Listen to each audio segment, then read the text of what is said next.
Whether jumping to hyperspace in a galaxy far, far away, questing across the wilderness of Middle-earth, or driving cross-country to Wally World in the family truckster, all dads embark on journeys. This episode is the first step for three dads on a journey to a new dimension of podcast, fortune and glory. We are three-dimensional dads. Three friends, all geeks, exploring every dimension of being a dad. I'm Jay. I'm Derek. And I'm Ian. And we're the three-dimensional dads. Hey. First off, we just want to say thank you, everybody, for taking the time to listen to our podcast. We really appreciate it. Yes. Thanks for joining us. Because everyone has a podcast. Yes, everyone has a podcast. Yes, everyone has a podcast. But no, we this podcast, this particular one right here, is new, but we've been podcasting together for like 4 years, and we made roughly 50 episodes, which is a big number. Yes. It is a big number as the Parenticons, and we've been friends for like 10 years. So, you know, we like to thank you for coming into our world. I think it's great. Yes. Yeah. And I'm excited about this new chapter as a three-dimensional dads. I really like this angle. We're exploring different dimensions of being a father. And that kind of stuff does not get talked about enough. No. I think this is an important topic to have. It is an important thing to talk about, to have these adult male friendships and talk about, we love the geek stuff, and we'll talk about geek properties, but also about how hard it is to be a dad, the challenges, the struggles, all that kind of stuff. I love having guys to bounce things off of, and I hit things constantly that I don't know how to handle as a dad. Things you'd never know, you don't know till you get to it. It's like, what do you do? Mm-hmm. I love having this podcast to be there to talk about this kind of stuff. But then we also have this other fun side where we talk about geek stuff and about like these two-dimensional portrayals of fathers. A lot of geek stuff have really, fatherhood that's really two-dimensional and doesn't have that depth to it. And then there's some geek stuff that has really deep fatherhood to it, connected to it, that I resonate with as a dad. And so I love that new pop culture stuff too. And I think you hit the nail on the head there while you're saying there's lots of portrayals of dads being very two-dimensional. You see this actually a lot in geek media too, and even just in regular TV media, that there's a lot of stereotypical portrayals of dads. I think that is fueled around the fact that there is a concept, there is like kind of stereotype that men don't talk about things, that we don't talk to each other, right. We don't share our feelings and things. Nowadays, I feel, though, newer generations of dads were really multifaceted. No longer, I think, are the days really of the Homer Simpson types of dads where you're just sitting on the couch and drinking beer. I think dads contribute more to the household. I think we're really bigger players. And I think having an avenue showing other dads that we talk together about things, just what we enjoy, but then beyond that, like if people have questions and things, they come ask us, and we try to help other dads out. And that's all about being part of a community of dads. Yeah. And, as all super dads or superheroes have, we do have an origin story really quickly. 2005, Revenge of the Sith is coming out. I promised myself I'd see it at midnight. So I line up. I have a book because we had to get there super early because it's back in the day where you actually had to get your ticket and get to the theater and get a good seat. You couldn't reserve one. I sit down next to this guy in the middle of the theater, which is kind of weird because we were the first couple of guys there. And that guy was Derek. And I just randomly went to Derek and I said, I hope this movie doesn't suck, because Attack of the Clones at the time kind of sucked. Yeah, didn't like it. But literally just that one line, Derek and I struck up a conversation and a friendship. He was in my wedding. I was in his wedding. We've been friends forever. And then, I bring in, I moved to Salem from where I was in another city, and I'm walking the dog, and I meet this woman who has a dog named Leia. I have a dog named Spidey, and they're playing, and she sees I'm wearing a nerd shirt, and she's like, you know what? My husband is a nerd just like you. Those weren't her exact words, but it was something. She set up a play date for us, and then... Yeah. It was something akin to that. Is like, yes. oh, you like Star Wars? My husband loves Star Wars. He has all these figures and whatnot. I was like, he sounds like someone I'd like to have a conversation with. And that person was Ian. And then, just things happen. We end up being really great friends. I bring all these guys together. We see movies together. We talk about being dads together. We've gone through really high points in our lives, really tough points in our lives. Hashtag COVID. That's how the Parenticon started. And, now we'd like to just kind of get our new friends out here in podcast land a little bit of who we are as people, and maybe connect with us. And then hopefully they're along for the ride for all our subsequent episodes about all Geek and Dad stuff. So really quickly, all of our geek lives have to begin somewhere. Mine starts with a VHS tape. Now, I don't know if anyone out there still knows what a VHS tape is, but it's like Netflix in a rectangle, but it was only one movie at a time. And that movie, it was like an inch thick. You could kill someone with it. My first taste of geekdom was Empire Strikes Back on VHS, and holy crap, was it awesome. It was like one of the first science fiction things I've ever seen. No, I am your father. I was blown away, and there you go. Derek, I know Star Wars was kind of your center of life, too, when it came to geekdom. Yeah, I mean, I could remember some of the first things I ever played with were some of my sister's Star Wars toys. And I remember sitting on someone's lap during a re-release of the original New Hope in a theater somewhere. I was that young. But was it Santa?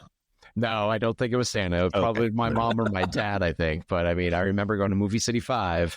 That was in Edison, New Jersey, going to see Star Wars at the time. But yeah, my sister had like the original the Death Star play set, the original X-Wing fighter, all the original figures and stuff. And then, of course, I just took up that tradition too, because it was just this fantasy world and most excellent of marketing ever. And my family really enjoyed sci-fi. And so that's kind of like where my entry point comes into geek life too. So I just realized that all of us have the exact same VHS Star Wars connection. And like, that's all right. So this is why we're all friends. So when I was a kid, I was young. I never got to see the original trilogy on the big screen. I saw them only as VHS tapes that my dad taped off of TV. Oh, man. So they had commercials in the middle. They were grainy. They were terrible. My dad loved them so much. And so he'd just be watching them on repeat.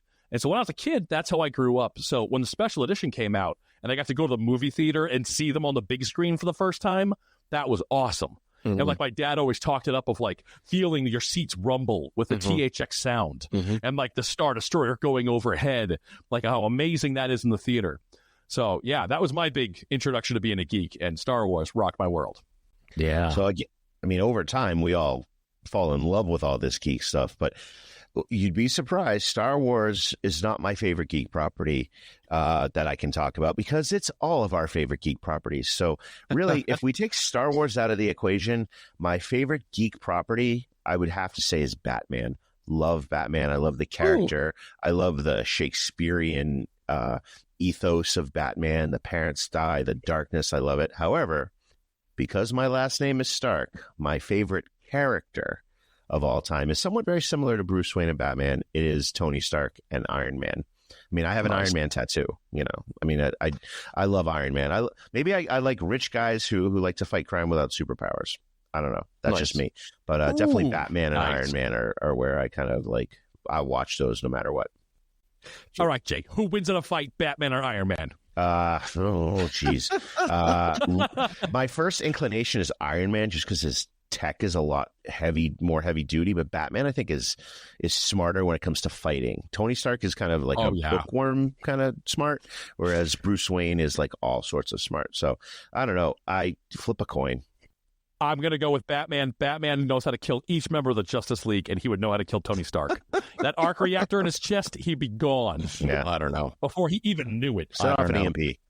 Well, I mean, I mean, do you agree with, like, you see, this is what I always thought comic books were very confusing to me. There are all these different versions of the same universes of comic books. They're all reborn. Comic books were very confusing to me. So when I was a kid, I guess I would say that my other favorite geek property was, I loved cartoons. Everybody I knew liked G.I. Joe, but I was a Transformers fan. Yeah. I liked the idea of robots and mech and space, and just the fact that there were these robots that looked like real things in human life. That to me was awesome. And I was just a diehard fan of the cartoons. And to me, those toys were just amazing. And I would used to like look at the box, and you'd have to like the little infrared thing to see like, oh, what is, Starscream's, best ability, and like what is his weakness at and stuff on the back of the box. And it always made it this like space fantasy world that was really cool. And that was the other world that just sucked me in more than meets the eye. Now, for posterity Nice. purposes, Starscream's secret ability is kissing Megatron's butt while plotting to kill him and take over the Decepticons. It's like any other like evil, like, I don't know, henchman trope. Yeah. When I was a kid, I played with so many people's other someone else's Transformers, and so I was like, the top half I could make into a robot, and the bottom half is still a jet. I don't know how to do that. A leg pops out of something. I don't know how that works. But for me, it was Ghostbusters. Yeah. And again, that was tied to when I was a kid, the cartoons and the cereal and, the toys and all that stuff I was so into.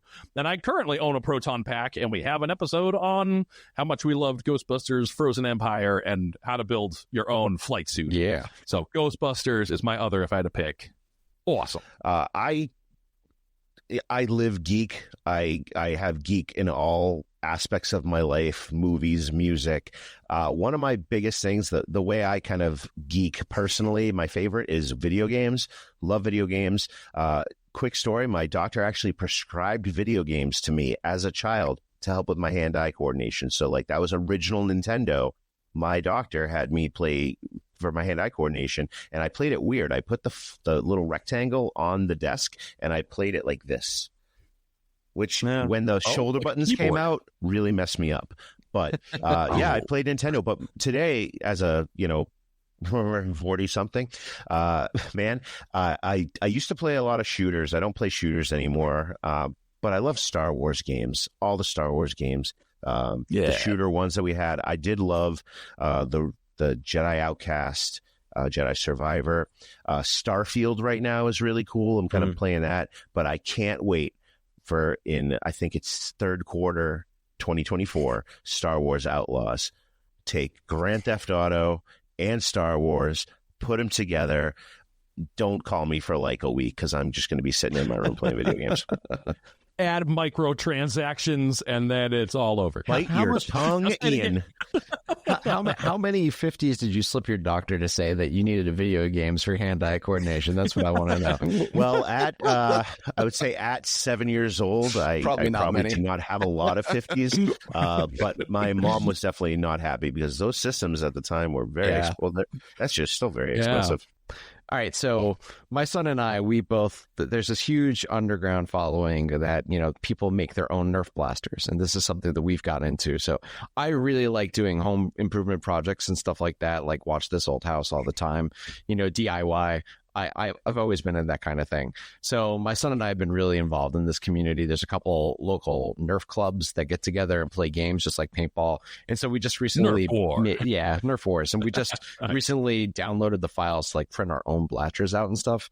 So it's really cool, like showing them the principles of, if you put a bigger spring in it, that, darts fly faster and stuff. And it's really cool. We just have a lot of fun with it. So that's how we geek outside of... sting more when they hit people. Yeah. Or even the types of darts and stuff. It's really fun. It's really cool. Yeah. So I something I geek out with and I love with my kids is I like to make short movies. So I'm a geek in a whole bunch of ways. I love all sorts of music and filmmaking. And so I make these little short movies with my daughters. And I found this program, and I'm going to drop it. It's called CapCut. It was free on Android, at least. And they have you can edit your own movies. I was just looking for a better way to link clips together. And they have special effects in there. And that turned into, I can make you turn invisible. I can make you shoot lightning out of your hands. I can give you laser eyes. And so with my daughters, we play around and we make these short videos. And that, to me, is like the pinnacle of my geekhood, is putting the music in and the sound effects in and the special effects in, and being creative with my daughters is like my favorite way to combine all the things I love and photography all together. So that's been like lighting up my geek brain lately. Nice. And that really influenced us in doing this podcast. Like, we have all this geek, I don't know, want to call it geek cred, but we have all this geek stuff built up inside of us. And, during COVID, when it was really boring, we had nothing to do, we had to release it somehow. And I just love, why am I doing this podcast? Besides the dad stuff, I just love talking about geek stuff and playing What If. Like, I could rewrite the entire prequel trilogy to Star Wars, and it would be so much better. Don't tell George Lucas I said that, or maybe tell George Lucas I said that, or maybe tell Kathleen Kennedy I said that. We could definitely, we could definitely rewrite the sequels because Michael Eisner is the guy I think you should tell. All right, I will send him a sternly worded letter. But I love to what if Iron Man and Batman fought? What if Star Wars dropped into a zombie infested world? I don't know. It's just love using your imagination and doing this stuff. That's one of the reasons why I love doing this podcast, is because we can talk about that stuff.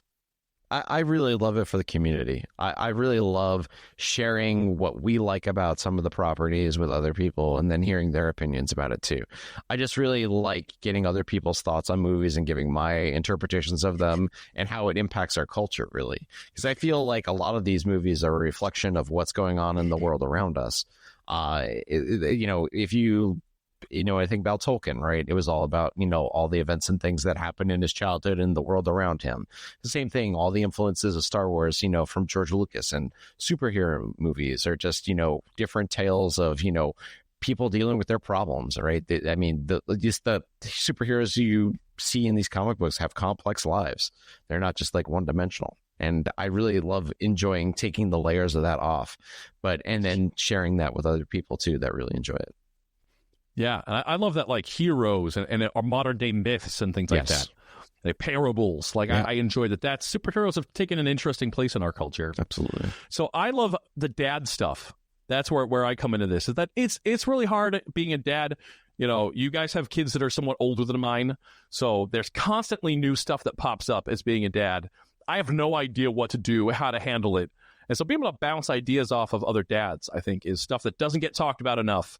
And is awesome and really helped me through the pandemic. I mean, that's another thing that this podcast really helped me with, was having people to talk about how are you doing screen time when you're stuck indoors for years on end.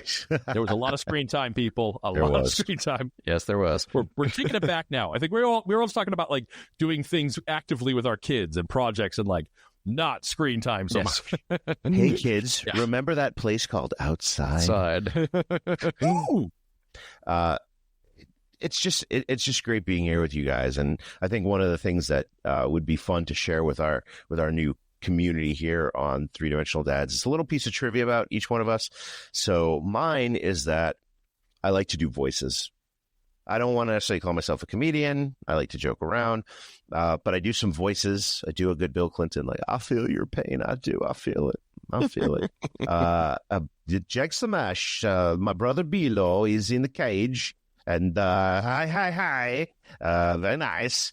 Hopefully, that comes across in person. It's great. But my real kind of trivia that I do is I am a beast at 6 degrees of Kevin Bacon.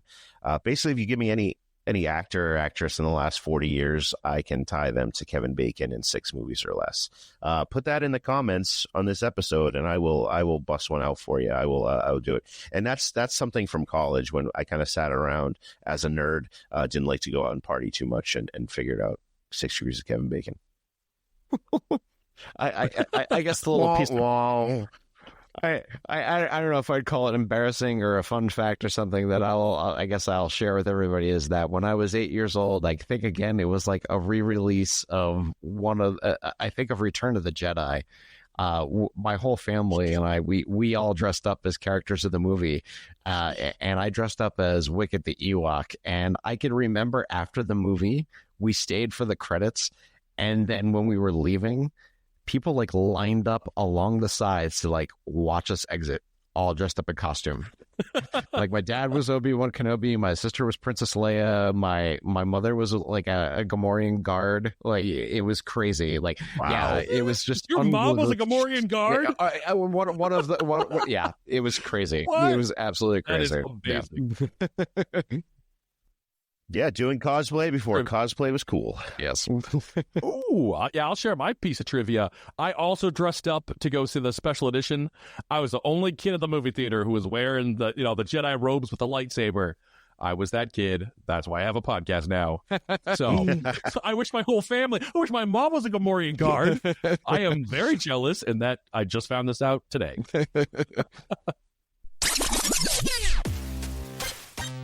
thanks for hanging out with us and listening to our origin story. If you want to find out more about the Three-Dimensional Dads, follow us on YouTube, Instagram, and TikTok at Three-Dimensional Dads. Or email us at threedimensionaldads@gmail.com. We want to hear from you. We have a bunch of interesting topics coming up this season. Adult male friendships, relationship communication techniques, and a whole bunch in our series Dads on Screen.